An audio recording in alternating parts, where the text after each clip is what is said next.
Hola, buenos días a todos. Un saludo muy especial a todos los seguidores de Sacerdote a Bordo. Estamos de regreso con los lives que tanta alegría nos dan, pues por poder compartir con ustedes de una forma distinta, de una forma nueva. Y hoy tenemos un invitado especial, un invitado que nos va a acompañar desde España. Aquí en Colombia todavía es de mañana, son las 11 de la mañana en Colombia. Y vamos a invitar a Javier García Herrería, que es una persona que está siguiendo permanentemente la actualidad de la iglesia, que va compartiendo diferentes noticias a través de una newsletter que ya nos va a contar un poco de qué se trata. Vamos a esperar que Javier se conecte. Vamos a ver si lo tenemos por aquí ya para enviarle la invitación.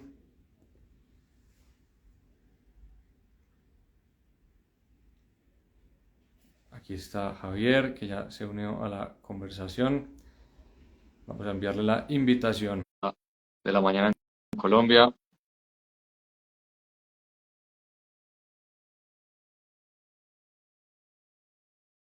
Ahí lo tenemos. Javier, buenas tardes en España. Buenos días en Muy Colombia. buenas tardes y muy buenos días en Colombia y toda Hispanoamérica. ¿Cómo va todo, Javier? Muchas gracias por aceptar la invitación. Muy bien, bueno, pues nada, un placer, un honor.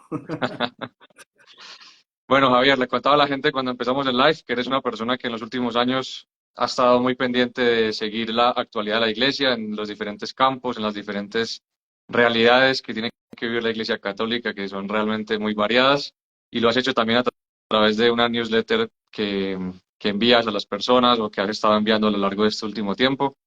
Cuéntanos un poco, pues, de dónde surge este interés por esa actualidad de la iglesia y también cómo nacen estos proyectos que has sacado adelante en los últimos años. Muy bien, pues nada, encantado. La verdad es que yo en los últimos 10, 15 años, desde que hay medios digitales especializados en información religiosa, pues lógicamente seguía la actualidad de la Iglesia con interés, ¿no? Y, y bueno, pues poco a poco uno se va dando cuenta de que hay distintas formas de explicar las cosas y distintos relatos, ¿no? Hay medios de comunicación que son ortodoxos con la doctrina cristiana, pero si uno los lee regularmente, pues a veces coge un poco de desafección, ¿no? A veces a la autoridad de la Iglesia, hay decisiones que no son fáciles de entender, hay articulistas, bueno, pues que son más fogosos que otros. Y luego, por supuesto, hay también, como ocurre con la prensa general, pues mucha desinformación, falta de contexto, en fin, toda esta polarización que vivimos en la sociedad y en los medios de comunicación, pues también ha llegado a la información religiosa. Y hace 2 años, pues empecé una newsletter semanal que, bueno, ha crecido hasta los 3.500 suscriptores y que en breve, en muy poquito tiempo, voy a traspasar a otras personas, que lo que hace es una síntesis de las ideas, por decir, en 2 folios más o menos, de lo que ocurre en la Iglesia cada semana.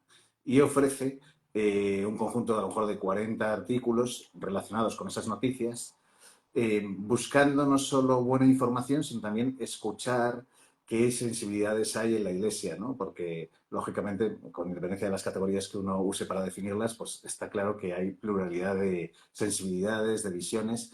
Entonces, bueno, pues aunque lógicamente la newsletter intenta ser, y creo que lo consigue bastante, pues plenamente fiel al magisterio y al Papa, pero hay muchas cosas que no son fáciles de entender y bueno, es bueno tener un mapa con todas las campanadas y qué se está diciendo, ¿no? Tanto a favor como en contra. Y esto sería más o menos el inicio de esta aventura, ¿no? De la newsletter. Estupendo. Bueno, Javier, como decías tú, pues la iglesia tiene una riqueza muy grande, sensibilidades distintas. Obviamente la iglesia está en todos los lugares del mundo y por lo tanto eso también incide en la forma de comprenderla. ¿Cómo le podemos explicar la iglesia a una persona que no sabe nada de ella? O sea, aparece un marciano y nos pregunta qué es la iglesia católica, porque mucha gente tiene la idea de que la iglesia pues es el Vaticano o es la Santa Sede o son las personas que toman decisiones, digamos, de las altas jerarquías. ¿Qué es la iglesia? ¿Cómo la podemos definir y cómo se la explicamos a la gente? que no la entiende o que piensa que es estrictamente el Vaticano. Claro. Sí, es verdad que la Iglesia, la gente en general, los no creyentes, los que conocen poco la Iglesia, pues piensan que la Iglesia es la jerarquía eclesiástica y especialmente el Vaticano, ¿no? E incluso muchísimos creyentes, cuando piensan en la Iglesia, también les viene esa primera imagen, ¿no? Y desde luego la Iglesia no es solo eso, ni mucho menos, ¿no? La Iglesia son todos los creyentes, todos los bautizados, y por lo tanto la Iglesia lo que es una comunidad, ¿no? Es, si quieres, un grupo, ¿no? Y además lo menos importante son los edificios, ¿no? Yo para explicar esto siempre me acuerdo de las persecuciones del emperador Valeriano, ¿no? Cuando exigió a la iglesia que entregara todos los tesoros que tenía y el diácono más importante de Roma que gestionaba todo esto, pues cogió, será San Lorenzo, ¿no? El de San Lorenzo del Escorial que tenemos aquí en España, ¿no? Que es conocido. Pues San Lorenzo cogió y se llevó al día siguiente a los pies del emperador a todos los pobres y a todos los enfermos que encontró y que estaban atendidos por la caridad cristiana y se los llevó y le dije, mire, este es el tesoro de la iglesia, ¿no? Y por supuesto el emperador no entendió nada, se irritó, mandó torturar a Lorenzo y lo asó en una parrilla, ¿no? Como todos conocemos. Pero me parece que, bueno, eso es mostrar cuál es la riqueza de la iglesia. Y en este sentido, pues el Papa Francisco, sin duda, ¿no? Una de las virtudes y de los acentos de su magisterio ha sido poner en valor todas las personas bueno, que están en la periferia, ¿no? Da igual si son los inmigrantes, los ancianos, los enfermos, ¿no? Pues vemos cómo su magisterio nos recuerda, pone el acento muchísimo en ellos, ¿no? Porque eso, pues lógicamente, la caridad pues, forma parte de la identidad cristiana, ¿no? Desde siempre. Yo se lo explicaría así, para explicar qué es la iglesia. Muy bien. Voy a tomar unas palabras de una newsletter que enviaste hace quizás más o menos un mes y medio, en el que decías, siempre somos libres de ver lo negativo o lo positivo. Como las noticias malas abundan, de vez en cuando viene bien darse cuenta de que en la iglesia hay cosas maravillosas. Quería preguntarte, pues, ¿cuáles son esos signos de esperanza que identificas en la iglesia de nuestro tiempo? En particular, pues lo que estamos viviendo ahora en el 2024, lo que hemos vivido en este siglo XXI quizás, y junto con esos signos de esperanza, pues también cuáles son los desafíos y problemas que ves que son más notorios ahora mismo. Bueno, yo creo que todos tenemos que ser conscientes de que la información general, los periódicos, ¿no? Cuando los abres en general, pues hablan de las catástrofes, de lo negativo, de lo sensacionalista, ¿no? Porque lógicamente es importante y además nos impacta y genera visitas, clickbaits en las páginas web, etcétera, ¿no? Y con la Iglesia ocurre lo mismo, ¿no? Tendemos a hablar mucho más de lo negativo que de lo positivo y tendemos a hablar, como se dice, ¿no? De los aviones que se caen, ¿no? No de todos los aviones que llegan a su destino, ¿no? Y yo muchas veces pongo la metáfora del cuadro, ¿no? Digo, cuando uno lee información religiosa o información general, muchas veces lo que está haciendo es ponerse delante de un cuadro, pero a 3 centímetros de distancia, ¿no? Pues lo que está viendo es real, está viendo parte del cuadro, pero claro, puede no tener ni idea de cómo es de maravilloso el cuadro, ¿no? A lo mejor te tienes que alejar 2 metros, 3 metros, 5 metros, ¿no? Y entonces, pues, cuando uno se pone a ver por los signos de esperanza en la iglesia, pues hay muchos, ¿no? Hay muchísimos, ¿no?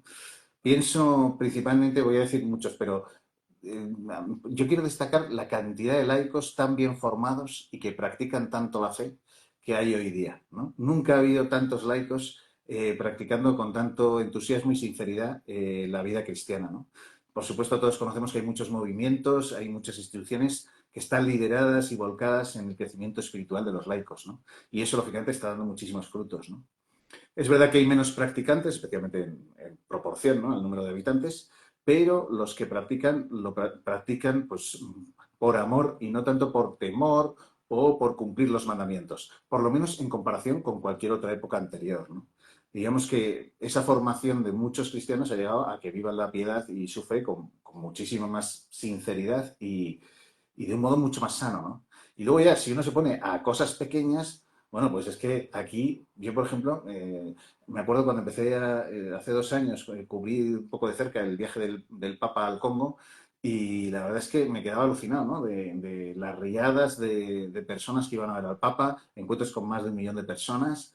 Y dices, bueno, pues ahí estará el futuro cardenal o papa, el primer papa negro, ¿no? Estará escuchando ahí al papa actualmente y nadie tiene ni idea, ¿no? Y eso no es noticia, ¿no? Eh, yo qué sé, este año me dedico a la información religiosa y me quedé alucinado porque todos los años hay una peregrinación en África, en Uganda, que reúne más de 4 millones de fieles, todos los años, ¿no? Que es la fiesta de los mártires de Uganda, ¿no? En la Basílica del Santuario Católico de esos mártires que hay allí, ¿no? Claro, 4 millones de personas en África significa que hay gente que está 2 o 3 semanas de viaje, va gente de otros países alrededor. Por supuesto, no viajan como viajamos en Occidente, con las comodidades, las seguridades, no sé, sabiendo dónde vamos a dormir, qué vamos a comer, en fin, con tarjeta de crédito y seguro de viaje, ¿no? Allí la gente coge una garrafa, coge una mochila con algo de alimento y se pone a andar, ¿no? Y por supuesto, el camino de vuelta no es cogerse un avión, sino, en fin, que a lo mejor dedicas más de un mes para atender a esa peregrinación. Y luego además llegas allí y por supuesto no hay medios para que escuches la misa. O sea, tú te acercas al santuario y bueno, pues más o menos encuentras un sacerdote que celebra misa cerca y escuchas una misa de campaña, en fin, o esperas varios días para pasar dentro de la basílica. Es una cosa impresionante, ¿no? Y a mí me alucina porque digo, es que esto no, yo no lo conocía y muchísimos fieles no lo conocen. Y además, mira que rebusqué y rebusqué buenas imágenes de esos 4 millones de personas y no las hay porque no hay nadie que lleve un dron, ¿no? O desde un rascacielos haga una buena foto o un helicóptero, ¿no? En fin, impresionante, ¿no? Y se nos escapan muchísimas cosas buenas del radar, ¿no? Estas son muy llamativas porque son de cientos de miles de fieles, pero yo creo que esto nos pasa mucho, ¿no? Por supuesto, por ejemplo, uno piensa en las órdenes religiosas, ¿no? Y es verdad que muchísimas órdenes religiosas pues llevan unas décadas perdiendo vocaciones y esa es la foto general, pero también es verdad que hay instituciones religiosas nuevas que congregan vocaciones numerosas, ¿no? Aquí en España, pienso, por ejemplo, tenemos Jesu Comunio, tenemos las Hermanas del Amor Misericordioso, las HAM, el Hogar de la Madre, bueno, en fin, muchas instituciones jóvenes, pujantes, plenamente ortodoxas y que son maravillosas, ¿no? Pienso en las universidades católicas, ¿no? Es verdad que puede uno decir, bueno, la educación católica está en crisis, hay muchas instituciones que les falta vibración apostólica, ortodoxia doctrinal, pero hay otras que no. En Estados Unidos, pues hay muchas, ¿no? La Universidad de Dallas, Ave María University, Steubenville.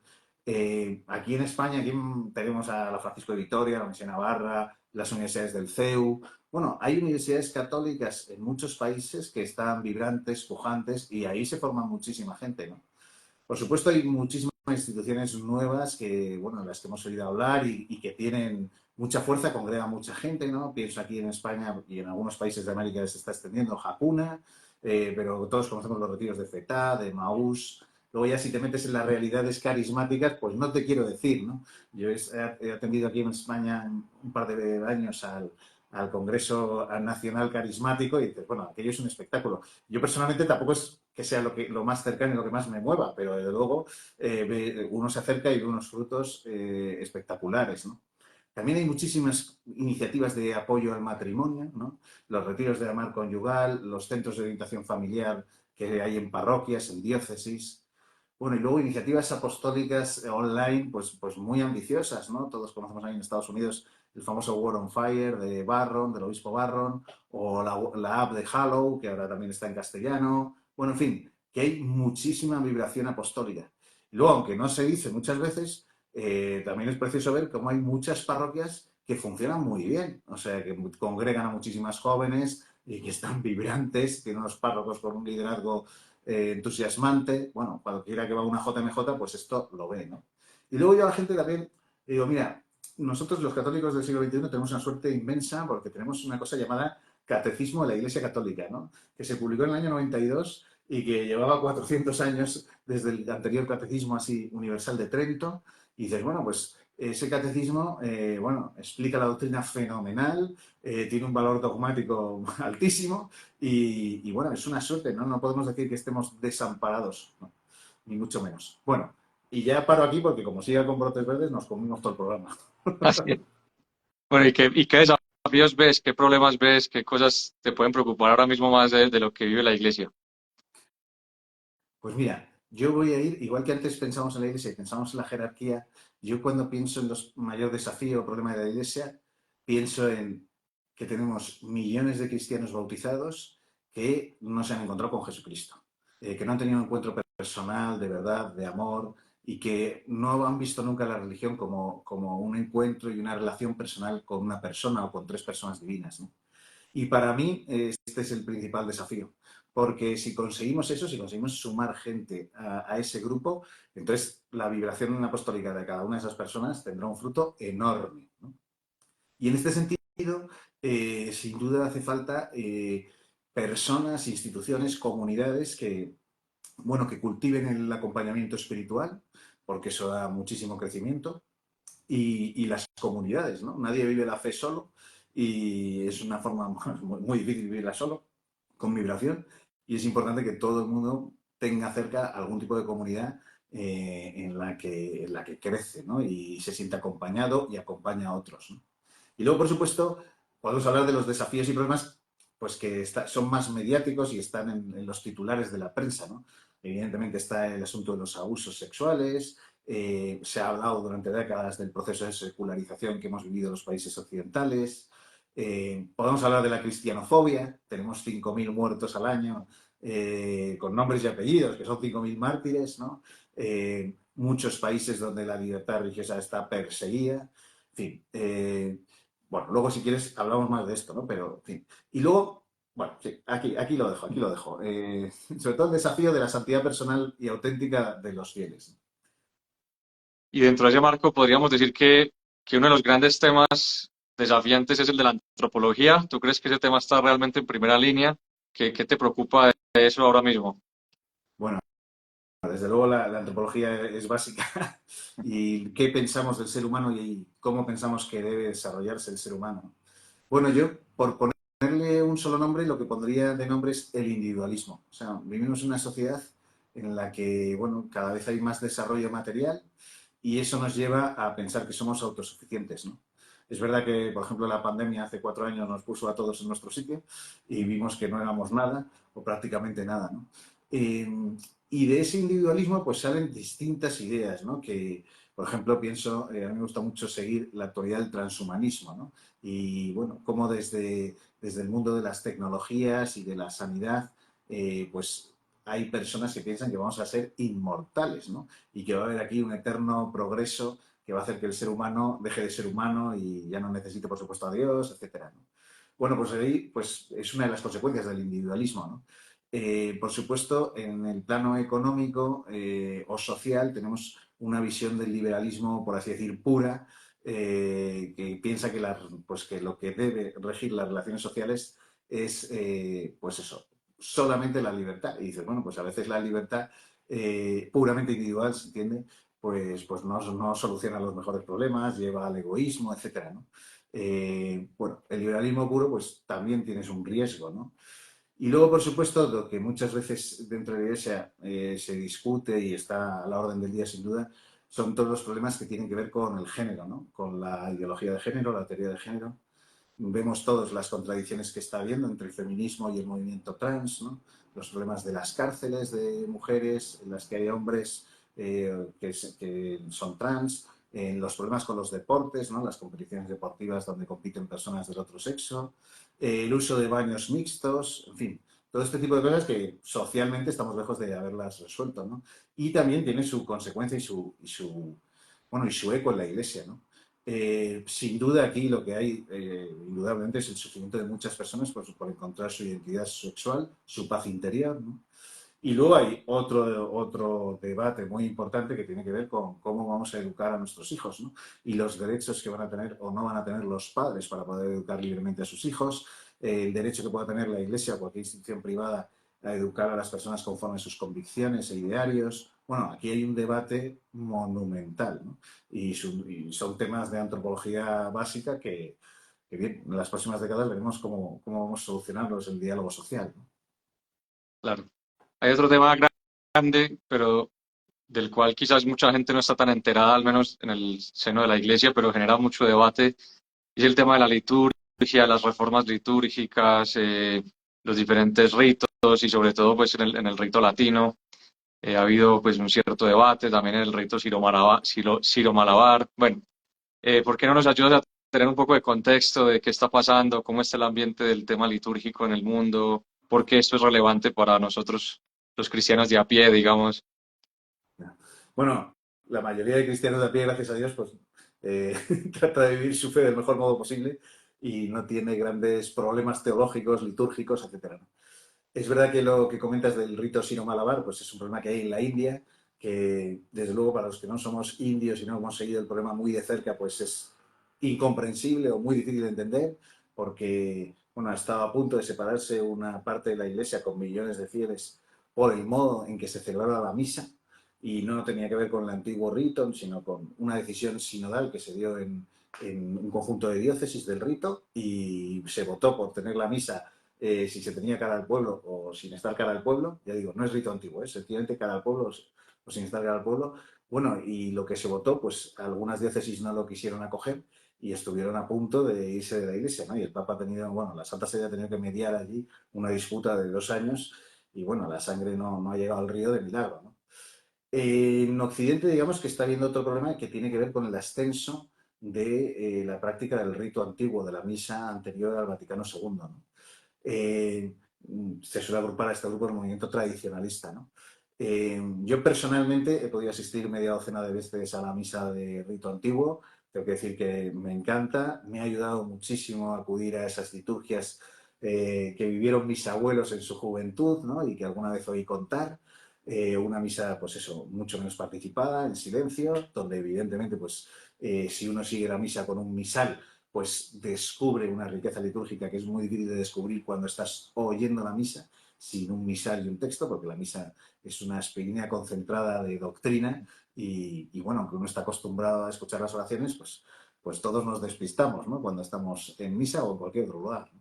Bueno, en fin, digo esto porque no es un tema fácil, es un tema muy delicado, y yo la verdad es que tengo mucho respeto a las personas que están descubriendo y acudiendo con frecuencia a una misa tradicional, porque veo un deseo sincero de piedad, veo gente que se está formando muchísimo para entender la liturgia, y eso es algo buenísimo.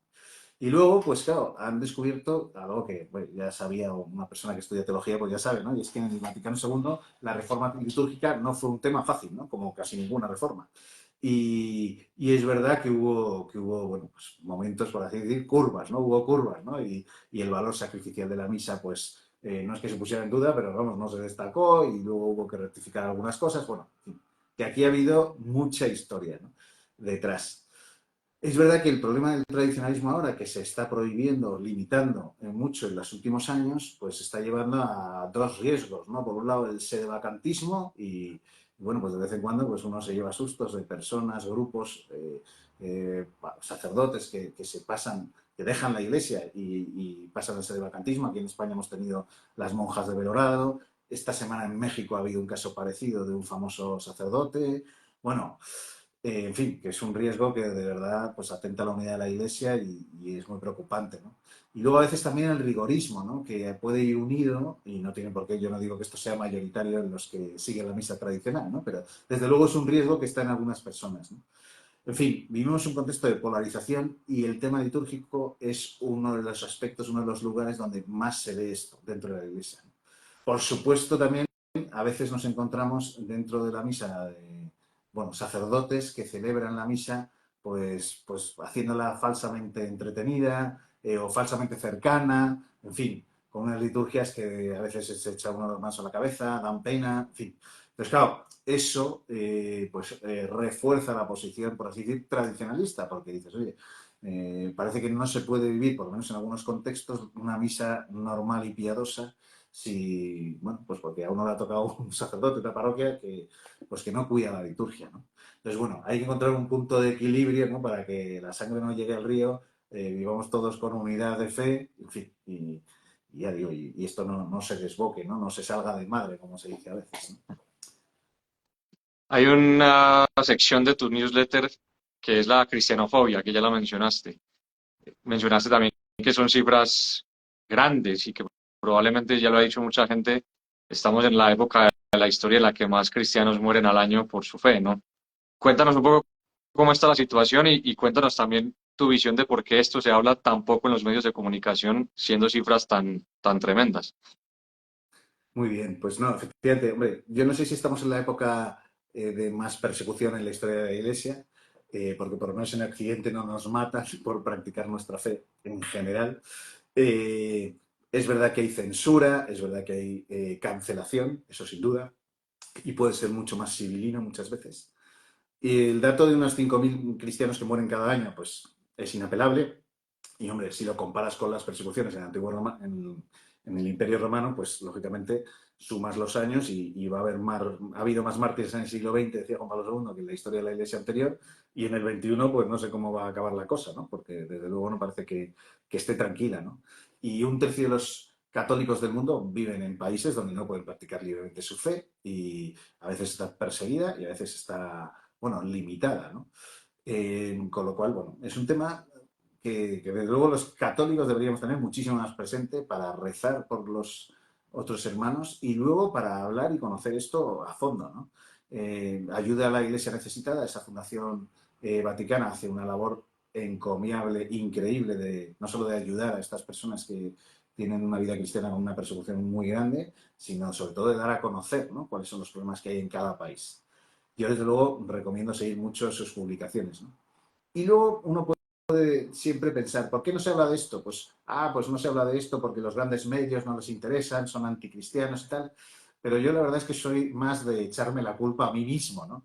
Y digo, bueno, pues muchas veces no se habla de esto porque los propios católicos no hablamos de esto.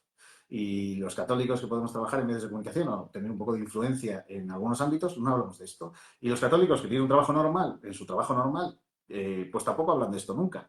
Entonces, claro, yo aquí creo que podríamos copiar un poco la estrategia que ha hecho el lobby homosexual a lo largo de las 3 últimas décadas, ¿no? Y es no tener miedo a levantar la mano para decir lo que pensamos y no tener miedo para reivindicar las injusticias que a veces se dan, ¿no?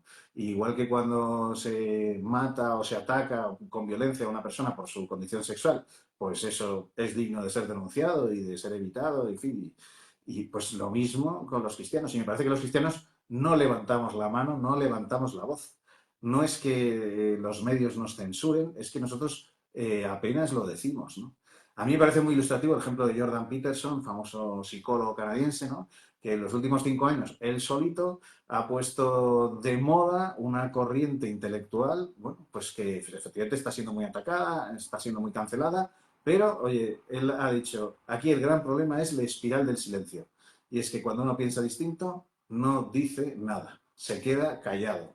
Lo dice de puertas adentro en su casa, pero a sus amigos no se lo dice tanto, en el entorno de trabajo lo dice muy poco y luego no se asocia ni hace nada para de vez en cuando salir a la calle y denunciar estas injusticias, ¿no? Por lo cual yo creo que aquí los cristianos perseguidos yo me echaría bastante la culpa, yo por lo menos a mí mismo, y me parece que mucha gente cuando se para a pensar la cuestión, pues dice, oye, pues es verdad, a lo mejor hago poco por esto, ¿no? Hay otro tema que ha salido mucho en los medios en los últimos 2, 3 años, que es la cuestión del camino sinodal en Alemania.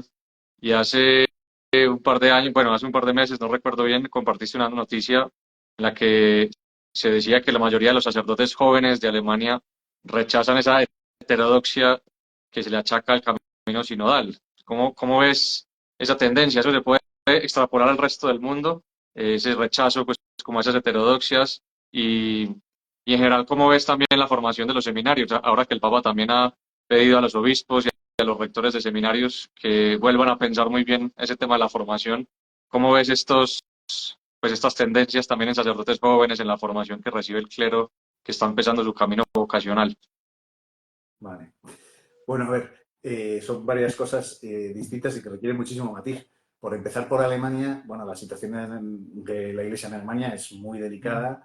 Yo diría que comparable a la de muy pocos países, quizá algunos países europeos limítrofes, como Suiza, como Bélgica.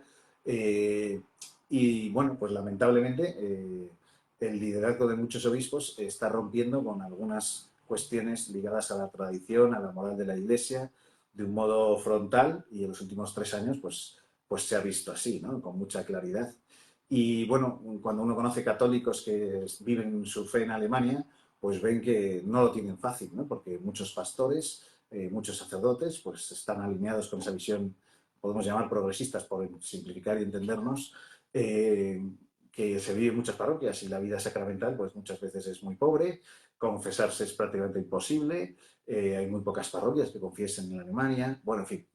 O sea, la cuestión alemana o de Centro Europa, si se quiere, pues es muy delicada, ¿no?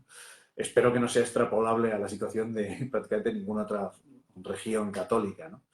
Pero sí que es verdad que uniéndolo al tema de la gente joven, pues es verdad que tanto en Estados Unidos como en la propia Alemania, las encuestas parecen indicar que el clero joven, digamos, ordenado en la última década o 2 décadas, pues se da cuenta que lo que hace, que da fecundidad a la vida cristiana tiene que ver con cosas muy tradicionales, ¿no? Como animar a los fieles a conocer y practicar los sacramentos, a llevar una vida de piedad, de oración, por supuesto, volver a la penitencia, en fin, volver a una idea de que la vida interior es el fundamento verdadero de la vida espiritual, ¿no?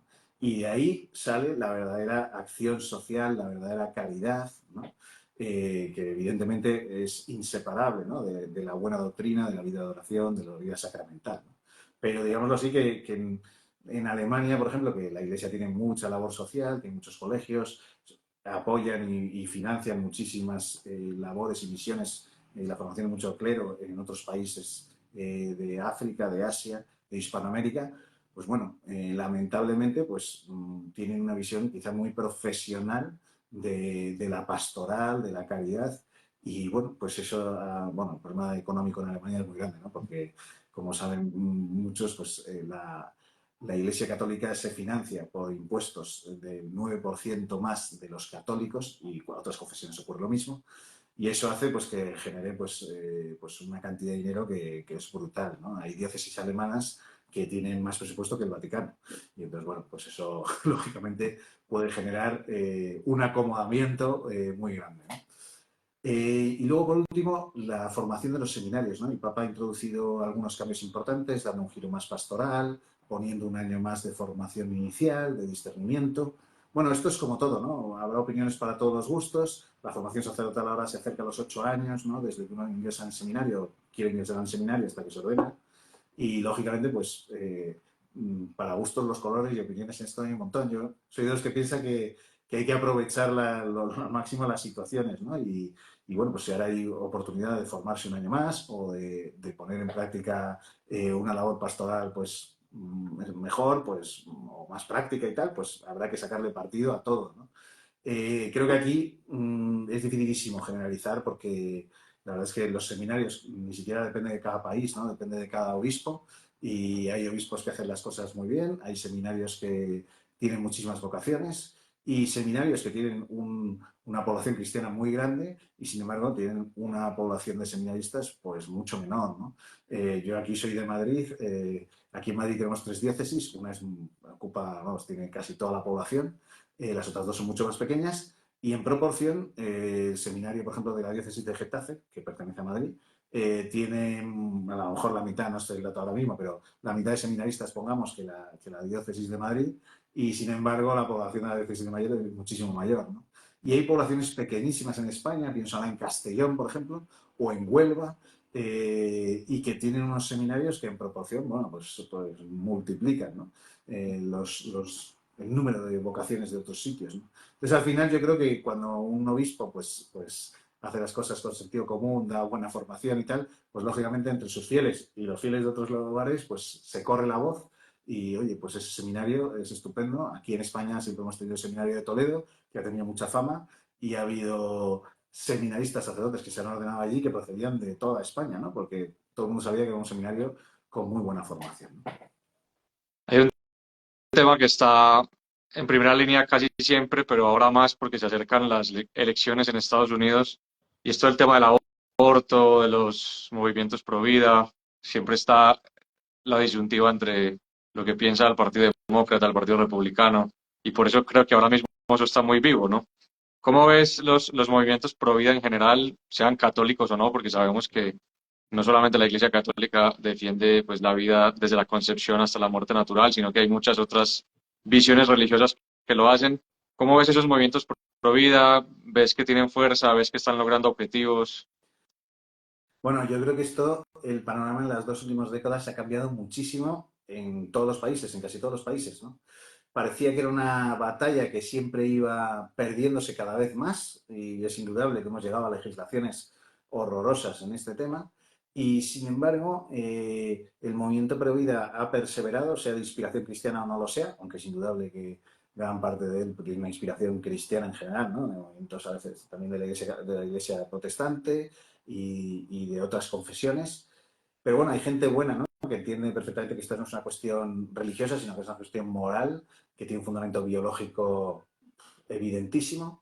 Y sin embargo, bueno, pues en los últimos años pues estamos viendo que en algunos países esto que decíamos antes de la cultura del silencio, de la espiral del silencio, pues se ha roto ya por completo, ¿no? Y un debate que los sectores más progresistas de la sociedad pues pensaban que estaba cerrado, que era indiscutible, etcétera, pues ahora en todos los países todo el mundo sabe que hay gente que piensa distinto, que está dispuesta a dar la batalla, y una batalla además no una batalla de salir y pegarse, que nunca ha sido así, sino una batalla intelectual, ¿no? Y es difícil encontrarte ya gente que acepte debates públicos sobre el aborto en televisiones, por ejemplo, de verdad honrados, ¿no? Donde se puede hablar de ciencia, donde se puede hablar de evidencias y, bueno, cada vez más yo diría que en este campo, aunque las legislaciones dependen mucho, lógicamente, de quién gobierne, y tendemos a lo que hemos hablado ya de la polarización social, que la estamos viviendo muchísimo, y notamos cómo cambia el gobierno, pues puede cambiar la ley, se puede poner peor, se puede poner mejor, en fin. Y luego yo creo que el movimiento Pro Vida ha hecho una cosa estupenda desde hace 10 años y es centrarse en la parte constructiva, ¿no? No solo en la denuncia de que el aborto es un crimen y es la pérdida de vidas inocentes, sino sobre todo en decir, bueno, vamos a apoyar a las mujeres que tienen dificultades en su embarazo, ¿no? Y cuando esto ocurre, el resultado es increíble. Si a una mujer que va a entrar en una clínica abortista se le pregunta, oye, ¿qué necesitas para no abortar? Pues es que en el 90% de los casos, por lo menos son las estadísticas de España, que tenemos Red Madre, que es una asociación bueno, que ayuda a todas las mujeres en su embarazo y que bueno, se centra en esto, ¿qué necesitas? ¿No? A veces necesitas apoyo moral, apoyo psicológico, un hogar, ayuda económica, ayuda material, bueno, lo que sea, ¿no? Pero digamos que esa parte constructiva del movimiento Pro Vida está dando un resultado espectacular. Y yo creo que esto, vamos, lógicamente el movimiento Pro Vida pues, está muy unido internacionalmente también y es fácil copiar las ideas que hacen otros y uno se da cuenta que, bueno, que se consigue muchas veces mucho más ayudando directamente a la mujer e incluso haciendo el argumento que uno dice, no, que las mujeres elijan. Bueno, pues vamos a hacer que las mujeres elijan, pero que elijan en igualdad de condiciones, ¿no? No solo vamos a subvencionarles los abortos, vamos a subvencionarles también a las que quieren tener el hijo, ¿no? Esto no hay ningún país que lo haga. No hay ningún país que tenga una ley que diga pagamos el aborto a una mujer o pagamos todo lo necesario a una mujer que no pueda, que quiera tener un hijo y no pueda, ¿no? Por razones económicas o de otro tipo, ¿no? La verdad es que no es así. Si consideramos de verdad que esa alternativa social existiera, bueno, pues el número de abortos caería en picado, sin duda, ¿no? Mencionaste como parte del tema del aborto también la ciencia, porque hay un tema científico ahí evidente y biológico. Y hay otro gran tema que siempre ha estado en el debate público y esto ya es un tema de siglos, que es la relación entre fe y razón, ¿no? Y hace poco en la newsletter compartiste una noticia justamente sobre los científicos que se acercan a la fe o científicos que directamente son creyentes. ¿Cómo está ese debate hoy en día? Porque hay mucha gente que tiene todavía esa concepción un poquito trasnochada de que la fe y la ciencia son incompatibles. ¿Cómo está eso en el debate público y en los medios de comunicación hoy en día? Bueno, en el debate público, digamos que existe pues la idea en el imaginario de muchísima gente de que la religión es pura superstición y ya está, ¿no? Pero desde luego, en un debate público un poquito más serio, las cosas son mucho más grises, ¿no?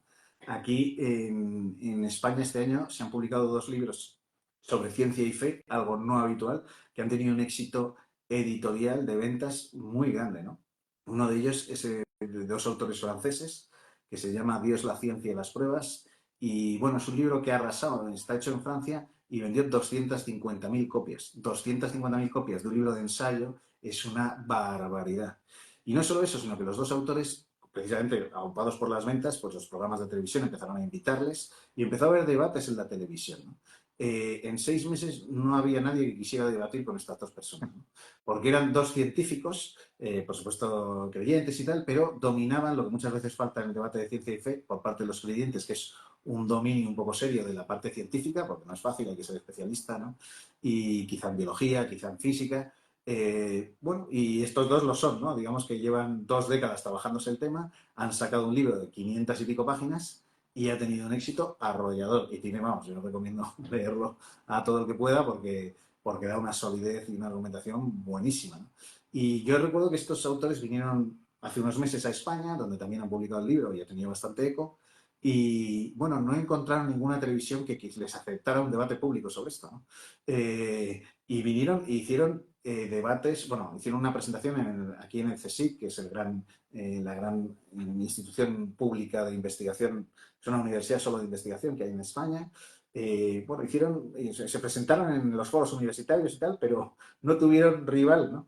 Ahora sé que han publicado el libro en Inglaterra y entonces, bueno, están intentando a ver si Richard Dawkins acepta un debate con alguno de los dos, ¿no? A mí, desde luego, esta cuestión de ciencia y fe me parece que a poco que nos las tomamos en serio, lo bueno que tiene es que la gente tiene tan poca formación religiosa que los argumentos que se esgrimen por parte de la ciencia son muy simples, son muy simplistas, ¿no? Hemos hablado de Richard Dawkins, que es como uno de los ateos más famosos, ¿no? El gran apóstol del ateísmo, profesor jubilado en Oxford y que tiene muchos vídeos en internet, ¿no? Yo recomiendo a los oyentes, ya que son de habla hispana, pues que se vean los vídeos de Filoadictos, ¿no? De Enric sobre la filosofía de Dawkins. Son vídeos de 20-25 minutos y bueno, te das cuenta que los argumentos de Dawkins desde el punto de vista filosófico es que son muy, muy simples, ¿no? Y en esto creo que es muy animante para los creyentes decir, bueno, tampoco el nivel está muy alto, ¿no? Eh, y luego quería hablar del otro libro, ¿no? Que ha publicado José Carlos González Hurtado, que bueno, es un laico español que es el presidente de WTN aquí en España y que también procede del ámbito de la ciencia y ha hecho un libro que también ha vendido 25.000 ejemplares en España de ese texto, también ha salido en Estados Unidos, en Hispanoamérica. Y lo más alucinante es que él ha hecho una cosa que, bueno, ha hecho lo que estamos haciendo aquí usted y yo, ¿no? De ponernos en Internet, exponernos en Internet y compartir una conversación. Entonces él ha ido a más de 50 canales de YouTube, de Instagram. Y bueno, yo recuerdo aquí un encuentro en Madrid que hubo con el autor en el contexto universitario. La verdad es que yo pensaba que iba a haber 40, 50 personas y bueno, fue una sesión hiper concurrida, estaba, vamos, pero más de 150 personas en una sala de 100, ¿no? Y claro, yo preguntaba a los universitarios que estaban allí, que oye, ¿por qué generalmente el problema de fe y ciencia no suele llenar auditorios, ¿no? Y todo el mundo decía, no, es que este es el autor de los Reels de YouTube, ¿no? O sea, todo el mundo había visto esos vídeos cortitos de 30 segundos y tal, de argumentos de este autor, y bueno, pues ya se ve que ha hecho una labor de divulgación muy, muy grande, ¿no? Javier, nos piden aquí en el chat si puedes repetir el título de los dos libros para que la gente los pueda comprar. A ver, el de los autores franceses se titula Dios, la ciencia, las pruebas. Y el de José Carlos, yo creo que no he dicho el título, pero se llama Nuevas evidencias científicas de la existencia de Dios. Nuevas evidencias científicas de la existencia de Dios. Perfecto. Bueno, hay otro tema que ha estado mucho en boga este año, es un tema muy positivo, que son los congresos eucarísticos, ¿no? Hubo un encuentro eucarístico grandísimo en Estados Unidos, ahora acaba de terminar el internacional en Ecuador. Las horas santas se multiplican en parroquias de todo el mundo. Esta percepción es real, digamos, estamos viviendo una renovación de la devoción eucarística. ¿Cómo lo ves tú? ¿Cómo se vive realmente? Pues sí, yo creo que aquí, sin duda, está habiendo, como usted dice, una renovación, ¿no? Un redescubrimiento de la vida eucarística. En Estados Unidos los obispos, la verdad es que cogieron el toro por los cuernos, como quien dice, como decimos en España, porque salió una encuesta de Pew Research, que es un centro muy prestigioso de encuestas en Estados Unidos, y ya no recuerdo el dato, pero me acuerdo que era muy llamativo. No sé si era el 30 o el 40% de los bautizados en Estados Unidos, podría ser más incluso, no creían que la Eucaristía estuviera Cristo presente realmente. Y los obispos dijeron, bueno, esto hay que hacer algo, ¿no? Y entonces, pues el año pasado, como este año, convocaron un año eucarístico en todo Estados Unidos, ¿no? Con muchísimas actividades en todas las diócesis y para que tuviera un eco y algo especialmente grande, hicieron un Congreso Nacional Eucarístico con una peregrinación desde los 4 puntos cardinales de Estados Unidos para reunirse, me parece que era en Minneapolis, ya no lo recuerdo. Digamos que había unos que andaban 7.000 kilómetros, otros 3.000, otros 1.500, en fin, y se encontraban todos en esa ciudad, ¿no? Y ya tenía lugar ese congreso eucarístico. Bueno, lógicamente eso ha salido en todos los medios de comunicación, la parte sobre todo de la peregrinación, pues aunque solo sea porque es una cosa que ha reunido a muchísima gente, pues ha salido, ha tenido un eco, no solo en Estados Unidos, sino fuera de Estados Unidos, ¿no? También ha habido el Congreso ahora mismo en Hispanoamérica, el Congreso Nacional Eucarístico. Bueno, yo aquí en España, desde luego, la cantidad de parroquias, ahora mismo creo que estamos en 80, en unas 80 iglesias que tienen adoración perpetua las 24 horas del día. Hay una página web, ¿no?, que se llama algo así, yo creo que es así, adoracionperpetua.es.com, es fácil de encontrar, donde uno puede ver todas las iglesias que hay en España con 24 horas, ¿no?, de adoración. Me alucina porque una de ellas es de un pueblo de 6.000 habitantes, ¿no? Y tiene ahí turnos de 24 horas todos los días del año, ¿no? Y sin duda, ¿no? Pues aquí hablábamos antes de movimientos, bueno, Hakuna, FTA, también tienen una fuerte devoción eucarística, las velas al Santísimo, acompañar al Señor en los sagrarios de todas las iglesias que uno tiene cerca, ¿no? En su trabajo, en su casa, en fin. Aquí en España se ha puesto de moda, en las zonas más turísticas, poner velas al Santísimo a las 8 de la tarde o 10 de la noche en la playa. O sea, digamos que cuando ya se va la gente y tal, pues, pero velas eucarísticas que congregan a cientos de personas, ¿no?, de todas las edades. Y es precioso porque es verdad que si haces esa adoración en la iglesia normalmente del pueblo de la playa, pues no caben, pero si la llevas fuera, pues bueno, haces una liturgia preciosa y además que entra por los ojos a todos los que van por el paseo marítimo a disfrutar de la noche y de repente dicen, bueno, ¿esto qué es, no? O sea que sí, sin duda la devoción eucarística pues está creciendo, o por lo menos está manifestándose de una forma muy evidente en muchas partes e iniciativas del mundo. Javier, llevamos un poco más de 45 minutos, entonces vamos a ir cerrando con la última pregunta. Y la pregunta se basa también en una noticia que publicaste en el newsletter hace un tiempo, quizás 3 semanas, un mes, ahora mismo no recuerdo. Y la noticia decía que un experto en marketing alemán explicó que la iglesia en su país está tratando de atraer a quienes sienten sobre todo desprecio por ella y por la religión. Y que a cambio de eso, a cambio de ir intentando atraer a gente que quizás no, a la que no le caes bien, pues estás alejando a tus clientes habituales, digámoslo así, ¿no?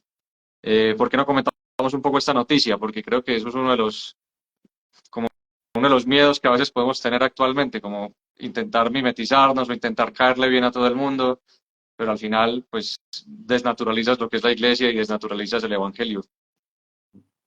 Sí, el Papa suele decir que la vida cristiana crece por atracción, ¿no? Y es verdad que cuando un cristiano está enamorado de Dios, cuando un cristiano vive su fe no como una mochila pesada de mandamientos que tengo que cumplir, de misas que tengo que ir el domingo, sino que lo vive como un encuentro de amor con el Señor, pues eso es transformador y súper atractivo para la gente que está a su alrededor, ¿no? Y este experto en marketing lo que está diciendo a la iglesia es, oye, te estás equivocando de plano, ¿no? Estás vendiendo lo que no eres a las personas a las que no les interesa tu producto, por así decir, ¿no? Él habla de producto por el lenguaje del marketing, ¿no?, y de la comunicación. Eh, Hoy en día nos falta a veces el sentido común, ¿no?, para decir, oye, el rey está desnudo, ¿no?, como decía el cuento del emperador, ¿no? Y bueno, pues hay cosas que están haciéndose, prácticas que se están haciendo en algunas parroquias, en algunos contextos eclesiales, que no llevan a ningún lado, que además ya llevamos 60 años algunos grupos haciendo esas prácticas y en los sitios donde se han llevado a cabo, pues la iglesia se ha convertido en un erial, en un desierto, y sin embargo, y como decíamos antes, ¿no?, los contextos eclesiales donde se vive la fe dando buena formación doctrinal, acudiendo con frecuencia a los sacramentos, llevando la vida de oración, acudiendo a la dirección espiritual, al acompañamiento espiritual, pues es que tiene unos resultados que son evidentísimos, ¿no?